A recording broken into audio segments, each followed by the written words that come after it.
Jack and Marianne Cannary's 2-year-old son, Dustin, had a highly aggressive, cancerous brain tumor. Because Dustin was so young, treatment options were extremely limited, largely untested, and offered grim prospects. The Cannarys heard about Dr. Brzezinski, a pioneer in cancer research and treatment. But their doctors warned Jack and Marianne that Brzezinski's methods were dangerous, experimental, and not FDA approved. They even threatened to force the radiation and chemotherapy treatments on Dustin without parental consent. I told them, I'm not going with the treatment.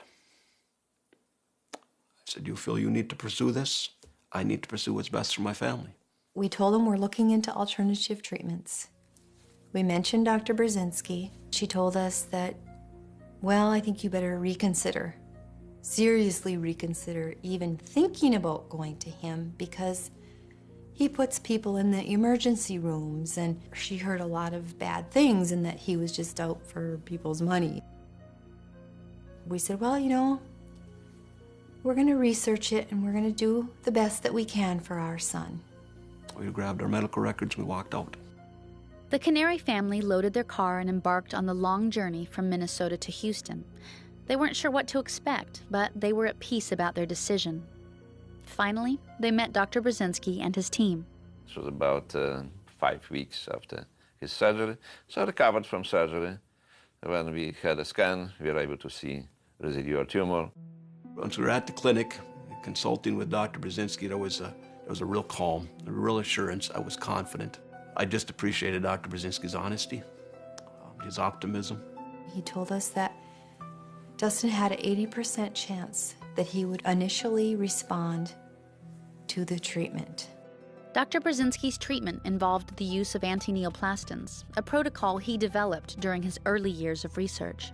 Dr. Brzezinski came up with the name anti-neoplastons, which means against new growth. It programs the cancer cells to mature and die like regular cells. So you're getting rid of the cancer cells and producing cells that are normal. He was admitted for the treatment with intravenous anti-neoplastons. We trained the family members, the parents, how to self-administer the treatment. And Dustin had to go on an IV, and it was a little portable pump that we put in a backpack and 2 bags of anti-neoplastin therapy.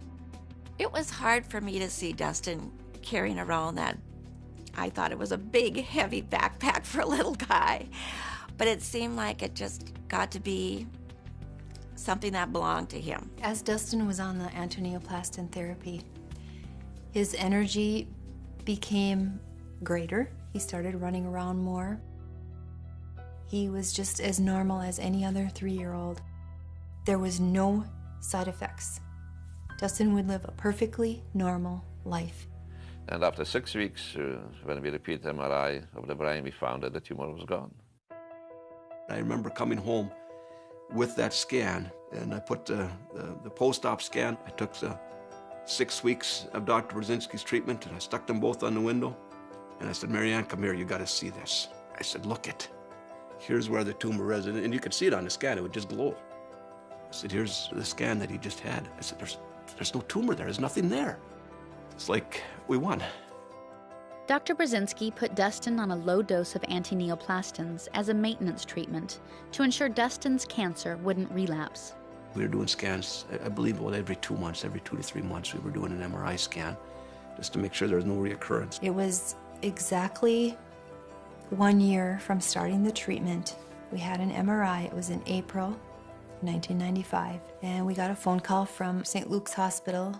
And she says, the MRI scan came back, Dustin has a second tumor. We thought, here he's running around, he's normal, he's living a full life, you know, learning to do whatever a 3-year-old does, and it was really a hard blow for Jack and I. Jack and Marianne heard from Dr. Brzezinski that it would be taken care of, but that it might take a little longer. I said, I'm sorry. I said, I'm learning as I treat. A year ago, we diagnosed the tumor and we gave him a treatment. But as his weight increased, We should have been increasing the dosage. We came up with the new version of the medication, which was more concentrated, and we decided to give him more intense regimen, higher dosage of the medication. He says, don't worry about it. He says, well, this tumor will respond as well. But Dr. Brzezinski came under attack from the Food and Drug Administration and the mainstream medical establishment.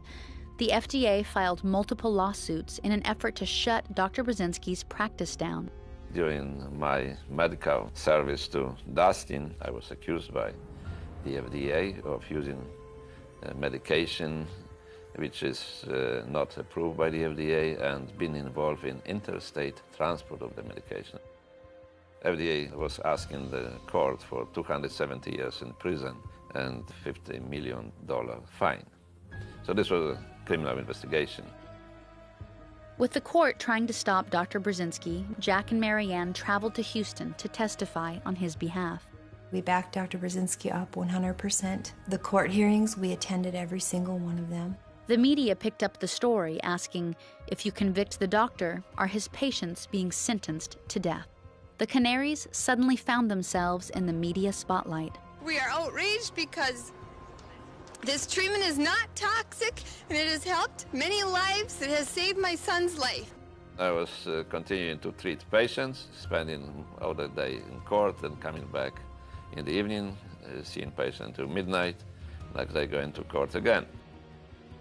You don't take somebody off of a treatment that's working and doing well. I think that's just injustice. Would he be able to continue with this treatment? What would happen to Dustin if he couldn't get the anti-neoplastins again? Without this treatment, my son will die.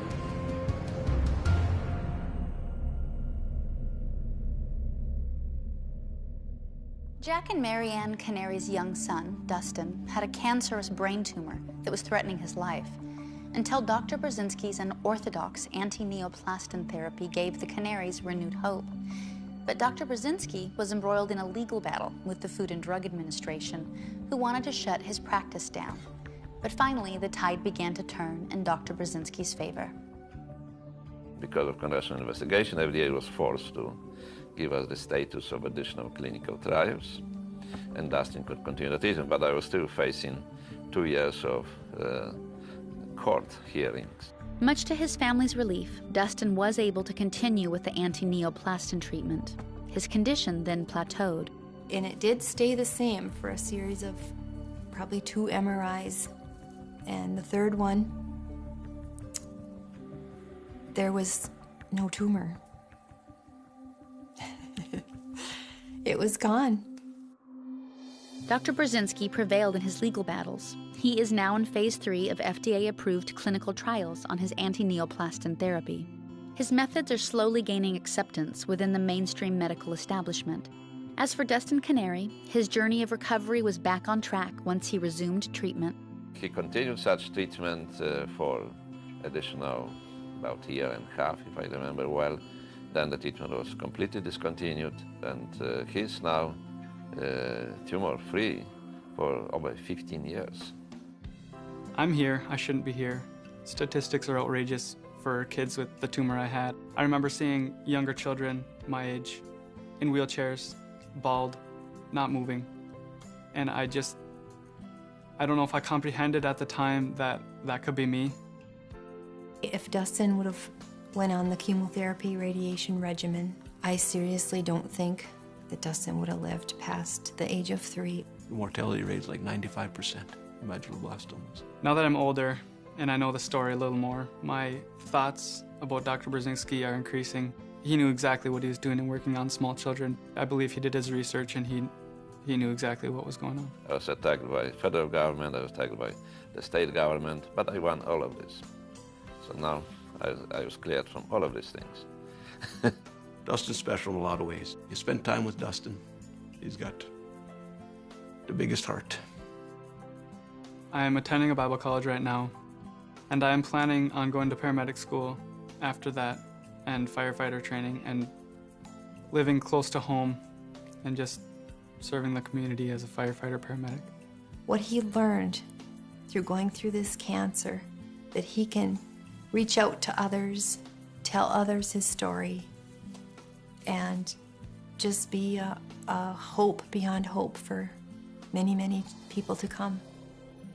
Lots of kids at school have no idea that I even had cancer. And when I tell them the story, they're fascinated. I just usually tell them to Google my name. Dustin has been cancer-free and completely off the anti-neoplastins for more than 12 years now. Without ever receiving chemotherapy or radiation, he is cured of the cancer that once threatened his life. Dustin and his family are thankful to Dr. Brzezinski, a man whose pioneering research paved the way to a revolutionary new cancer treatment that continues to save lives. For more information on Dustin Kunnari and the Brzezinski Clinic, please visit our website. I'm Jewel. Join us next time for another remarkable story of personal triumph on the Incurables.